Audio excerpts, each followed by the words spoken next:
Bismillahirrahmanirrahim. Allahumma salli ala Muhammad wa ala ali Muhammad. Assalamualaikum Malaysia. Apa khabar semuanya? Diharapkan dalam keadaan yang sihat walafiat, ceria-ceria selalu dan semuanya bangun pagi. Alhamdulillah, syukur masih lagi bernafas dan ucapkan yang baik-baik, yang indah-indah sahaja hari ini dan hari-hari yang mendatang. Alhamdulillah, beberapa hari sahaja lagi kita bakal mengucapkan selamat tinggal kepada tahun 2022 dan akan mengalu-alukan kehadiran tahun 2023. Jadi bagaimana setakat ini program sedekah subuh kita masih konsisten dan juga disiplinkah? Kalau belum, insya-Allah sama-sama kita dengar ilmu pagi ini, kita bukakan minda kita, bukakan pintu hati kita, mudah-mudahan sentiasa konsisten dan kita ingat pada siapa yang memerlukan juga, tak kira siapa pun. Baiklah, jom pagi ini hari Rabu 7 Disember 2022 bersamaan dengan 12 Jamadil Awal 1444 Hijri. Alhamdulillah bersama langsung dari studio penyiaran Kuala Lumpur ini dan jom sama-sama kita nak bersama dengan siapa pagi ini. Tapi sebelum itu kita nak tengok di Facebook TV Alitra pagi ini siapakah yang sudah pun berada di Facebook TV Alitra pagi ini. Alhamdulillah. Dan juga saya sukalah Puan Siti Absyah Safi dah pun mengingatkan kepada kita, bina syurga di rumah, bina rumah di syurga dan masuk syurga sekeluarga. Amin ya rabbal alamin. Dan kepada anda semua, terima kasih atas segala sokongan anda. Jom pagi ini kita nak berbicara, berkongsi kepada anda tentang sedekah didoakan malaikat. Panelnya siapakah? Jom kita bersama dengan pengerusi Jawatankuasa Penaja Kompleks Masjid Asy-Syakirin, Bandar Mahkota Ceras. Betul saya sebut pagi ini. Yang dihormati Ustaz Wan Jeffrey. Assalamualaikum Ustaz. Waalaikumsalam warahmatullahi wabarakatuh. Apa khabar? Alhamdulillah. Masya-Allah. Lagi beberapa hari saja lagi ni. Ada juga yang macam tak apalah, kita mulakan sedekah subuh tahun depan lah. Tapi kita tak tahu esok lusa ni apa jadi dalam hidup kita. Itu yang paling penting sekali. Jadi Ustaz, sebagai mukadimah, waktu yang paling afdal, waktu yang paling terbaik untuk kita melakukan sedekah subuh. Baik. Bismillahirrahmanirrahim. Assalamualaikum warahmatullahi wabarakatuh. Baik, sebenarnya kalau kita perhatikan sedekah itu sendiri, dia tidak dikaitkan dengan waktu sebenarnya. Cuma yang kita kena faham, sedekah ini sangat-sangat dituntut. Sebagaimana yang disebut oleh Rasulullah dalam sebuah hadis, ittaqun nar walau bisyaqit tamr. Selamatkanlah diri kamu daripada api neraka itu walaupun dengan sebelah buah tamar sahaja. Hebatnya sedekah ni, boleh selamat daripada api neraka dengan buah tamar sahaja. Cuma dalam kehidupan kita seharian, tentu dengan masa kita macam sebut tadilah, kita tak tahu esok hidup lagi ke tidak kan. Jadi kita nak kejar amalan yang mana kalau buat tu kesan dia besar, pahala yang berlipat kali ganda. Jadi kerana itulah kita boleh perhatikan jugalah kalau kita nak cari waktu yang terbaik untuk sedekah ni, kita boleh perhatikan sebuah hadis yang disebut oleh Rasulullah sallallahu alaihi wasallam, yang mana hadis yang bermaksud tidak ada satu subuh pun yang dialami oleh hamba-hamba Allah kecuali turun kepada mereka dua malaikat. Yang mana salah satu di antara kedua malaikat tadi ia berdoa kepada Allah, ya Allah, berilah ganti kepada orang-orang yang berinfak. Manakala satu lagi malaikat, dia dua malaikat. Satu lagi berdoa kepada Allah juga, ya Allah, berikanlah kerosakan bagi orang-orang yang menahan hartanya, orang yang kedekut ni. Begitu. Jadi kalau kita perhatikan daripada hadis ini, seolah-olah Nabi nak memperingatkan kita. Setiap subuh tu ada malaikat akan turun dan berdoa kepada orang berinfak. Maknanya itu suatu masa yang bagus, baik kita pilih. Dan kalau kita perhatikan, bangun-bangun daripada tidur, terus kita buat ibadah selain daripada ibadah yang wajib, solat dan sebagainya. Kita cari ibadah tambahan yang mana kita boleh buat dengan tidak perlu dengan syarat-syarat tertentu. Contohnya, perempuan dalam keadaan tak boleh solat. Solat tak boleh. Ibadah lain nak buat apa? Nak baca Quran tak boleh. Tapi ada peluang lagi. Sedekah. Ini kehebatan sedekah ini. Tambah-tambah waktu subuh, bangun-bangun seolah-olah kita tidur semalam tu dengan niat pagi esok aku nak bangun sedekah, aku nak bangun sedekah, aku nak bangun sedekah. Itu maknanya tidur dalam keadaan niat nak bangun buat ibadah. Contoh sebagaimana bagusnya orang tidur dengan niat nak bangun qiyamul lail. Ini tidur dengan niat pagi esok bangun je aku nak sedekah. Berpegang pada apa? Hadis Nabi kata, setiap pagi ada malaikat yang mendoakan supaya diberi ganti kepada orang yang bersedekah ini. Masya Allah. Hebat sekali didoakan oleh malaikat. Allahu Akbar, subhanallah. Baiklah Ustaz. sebenarnya rezeki ni ada kaitan dengan sedekah ni juga. Baik. Kan? Sedekah ni pun ada saling berkait sebenarnya rezeki dan juga sedekah. Jadi Baik. Ustaz, bagaimana kita nak faham sebenarnya formula tu senang je. Kan lebih banyak rezeki yang kita dapat, lebih banyak kita menyumbang, lebih banyak kita sedekah. Tapi tak semua orang faham Ustaz. Jadi bagaimana kita nak faham dan tahu formula untuk mendapatkan rezeki yang infinity dalam sedekah subuh? Baik. Kalau kita sebut istilah infinity ni maknanya suatu yang berterusan.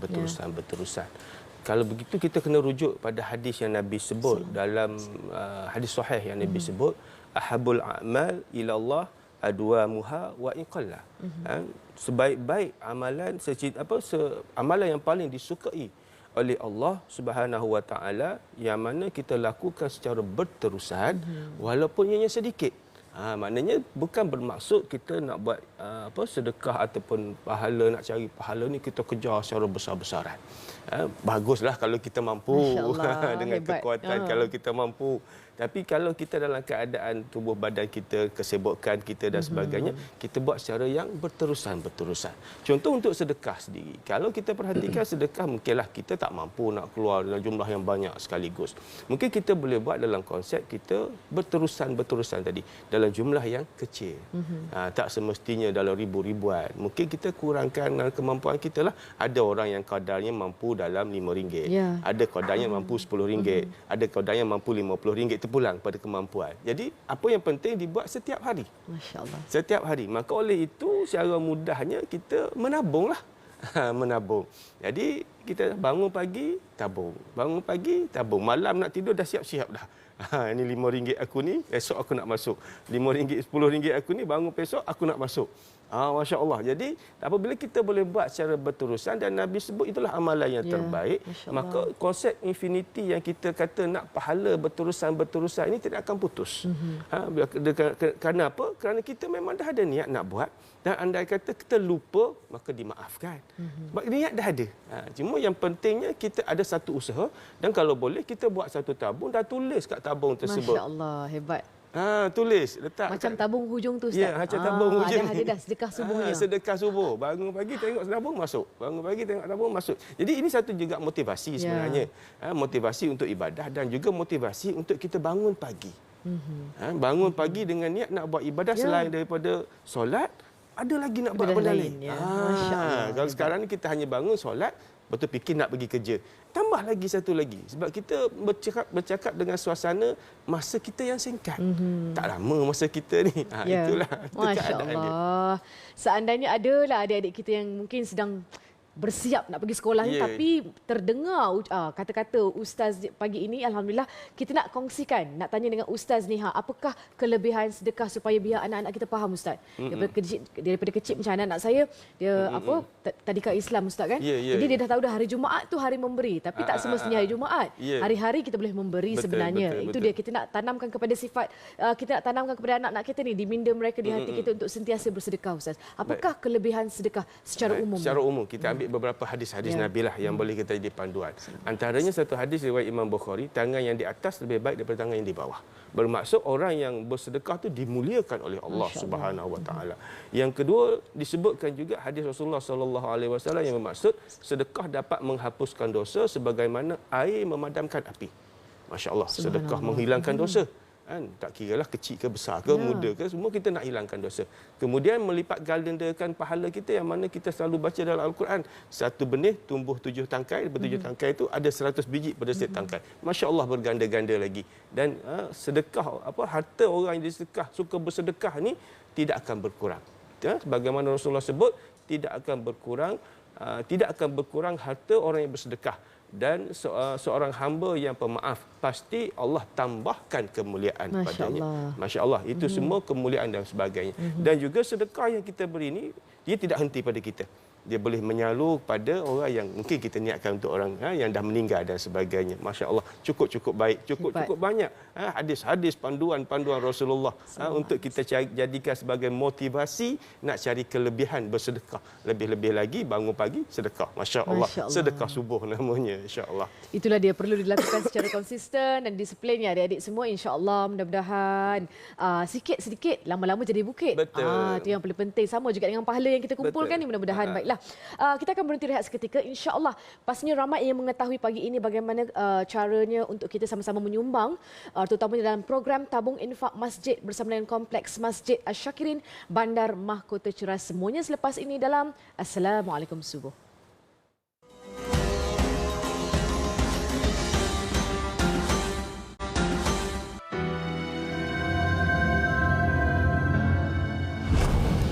Syaitan menjanjikan menakut-nakuti kamu dengan kemiskinan jika kamu bersedekah dan menderma. Ayo sucikan jiwa dan harta dengan berinfak kepada dana pembinaan Kompleks Masjid Asy-Syakirin, Bandar Mahkota Ceras sekarang. Mesti dah rasa bersemangat dan tak sabar kan? Terima kasih kepada Encik Rosdin Samah yang mengatakan dalam rezeki kita ada rezeki orang lain, bersedekahlah dengan hati yang ikhlas. Terima kasih di Facebook TV Darjah pagi ini. Alhamdulillah masih lagi bersama dengan Ustaz. Masya Allah, semestinya kita tahu ganjaran besar, pahala yang cukup tinggi sekali buat kita bagi orang-orang yang suka bersedekah. Masya Allah. Ustaz, pastinya ramai yang mengetahui berkenaan dengan program Tabung Infak Masjid bersama Kompleks Masjid Asy-Syakirin, Bandar Mahkota Ceras ini. Bagaimanakah cara yang paling terbaik untuk sama-sama kami menyumbang?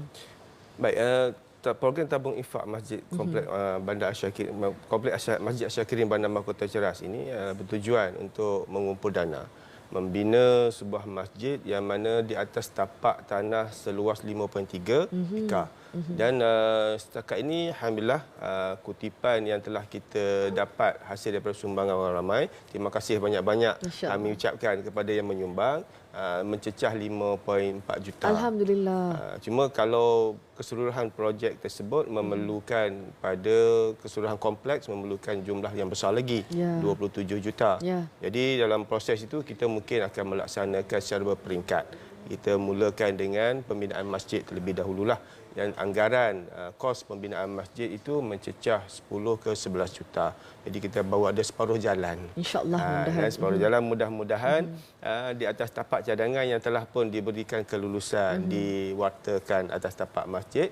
Mana buat masa sekarang ni kita ada bina surau. Digunakan untuk beribadah di situ yang mana kapasiti muat boleh digunakan oleh seramai 1,500 jemaah. Dan pada masa-masa tertentu, terutamanya solat Jumaat, hari raya dan sebagainya, terpaksa melimpah sampai keluar-luar. Sebagaimana yang di dalam kaca TV tuan-tuan boleh tengok. Itu kawasan tambahan. Jadi kita terpaksa tambah. Dan kita ada tapak yang luas. Jadi kalau kita tak gunakan tapak tersebut untuk didirikan masjid, yang mana agak merugikanlah. Dan masyarakat setempat pun rasa tak selesa lah. Jadi kerana itu kita berusahalah. Kami pihak Jabatan Kuasa Penaja berusaha dan menyebarluaskan maklumat ini kepada semua penonton TV Al-Hijrah dan mana-mana siarannya. Mudah-mudahan kita sama-sama mendapat keberkatan. Lebih-lebih lagi kalau kita perhatikan ada hadis Nabi sebut. Riwayat Imam Bukhari disebut wa man kana min ahli sadaqah da'a min babis sadaqah. Nabi kata terdapat satu pintu yang mana mereka yang bersedekah itu akan dipanggil melalui pintu tersebut. Masya Allah, special. Macam VIP. Kalau kita duduk dekat airport, orang panggil kita masuk laluan khas. Masya Allah, dada terbuka. Masya Allah, bangga rasanya. Pergi mana-mana orang panggil ikut laluan khas. Ini kita cubalah supaya kita buka ruang kepada semua untuk sama-sama dapat kelebihan ini. Bukan hanya dari segi dasar kita nak gandakan pahala, nak gandakan rezeki, kita juga sama-sama nak supaya kita sama-sama dapat melangkah ke syurga Allah dengan jalan yang paling mudah, dengan pintu yang khas. Kerana itulah kami mewar-warkan untuk semua penonton untuk sama-sama membantu dan boleh boleh dapatkan maklumat perkembangan tentang pembinaan masjid kami ini di www.masjidasyyakirin BMC. Maka di situ dah disebutkan perjalanan proses dan sebagainya. Cuma kalau sebut Masjid Asy-Syakirin kena type BMC kat belakang. BMC. BMC. Kalau tidak type BMC dia pergi mana-mana. Maklumlah banyak nama yang lebih kurang sama.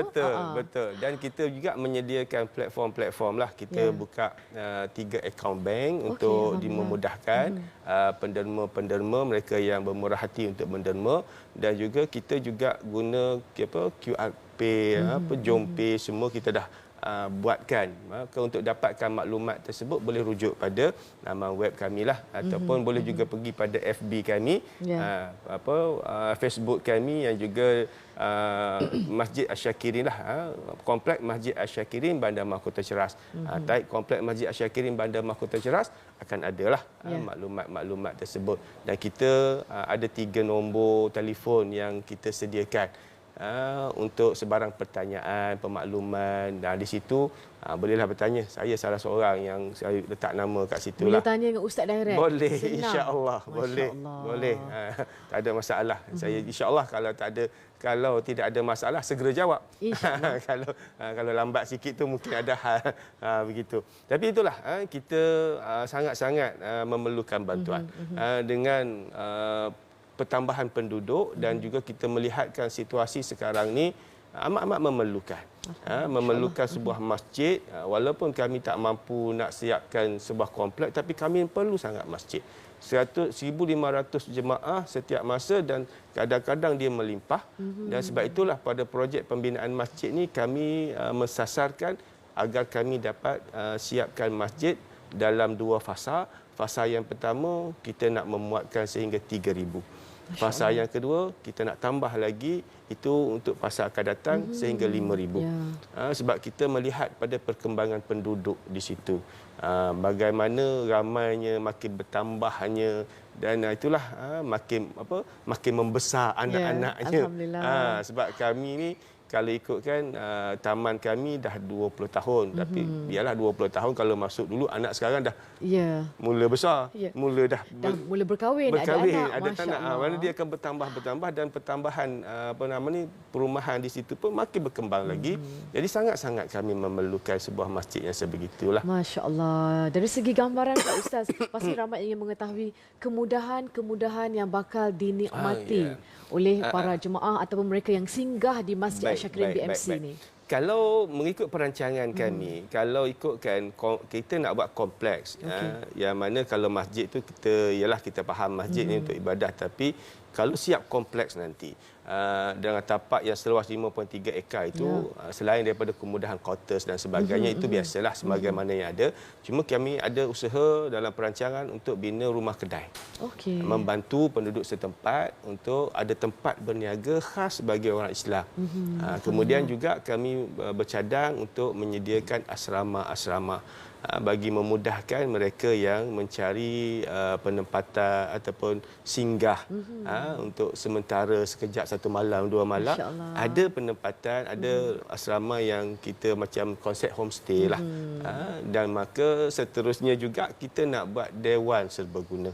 Jadi semua ini untuk kemudahan penduduk dan menjana juga pendapatan kepada masjid.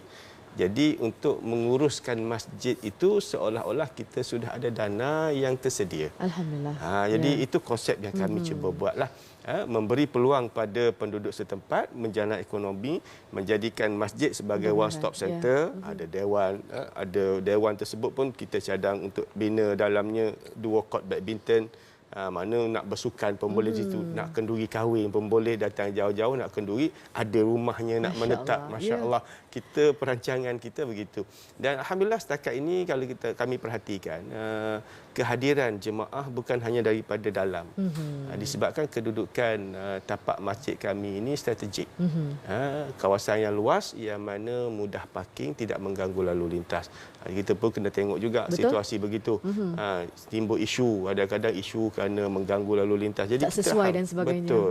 Alhamdulillah tempat kami ini kalau siap nanti memang tidak akan mengganggu, dan ia kawasan yang luas, parking pun selesa. Buat masa sekarang ni pun orang luar pun suka datang sebab parking selesa. Masya-Allah. Itu kelebihan-kelebihan yang ada, insya-Allah. Mudah-mudahan kita doakan cepat-cepatlah direalisasikan, memudahkan para jemaah dan juga sesiapa juga yang singgah di Masjid Asyakirin ini. Insya-Allah mudah-mudahan.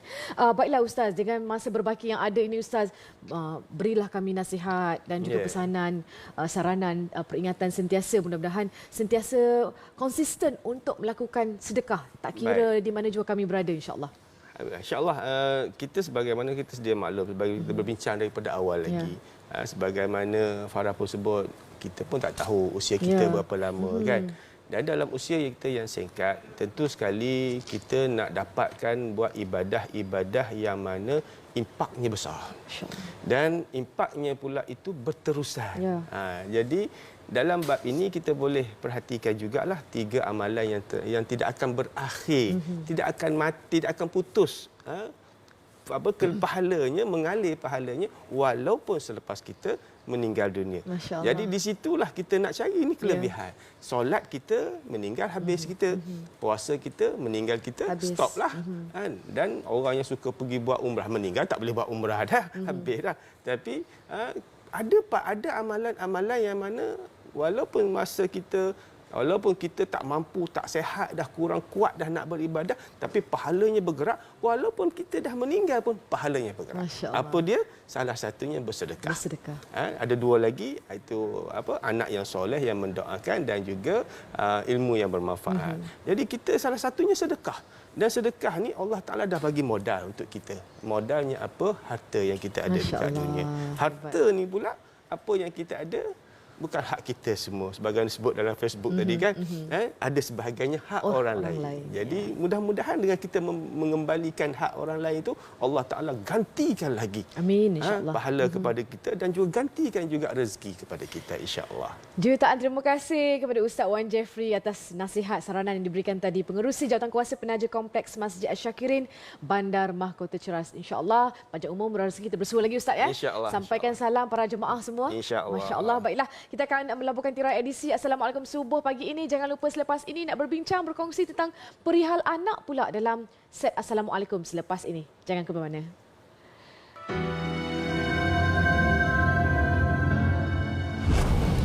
Syaitan menjanjikan menakut-nakuti kamu dengan kemiskinan jika kamu bersedekah dan menderma. Ayo sucikan jiwa dan harta dengan berinfak kepada dana pembinaan Kompleks Masjid Asy-Syakirin, Bandar Mahkota Ceras sekarang.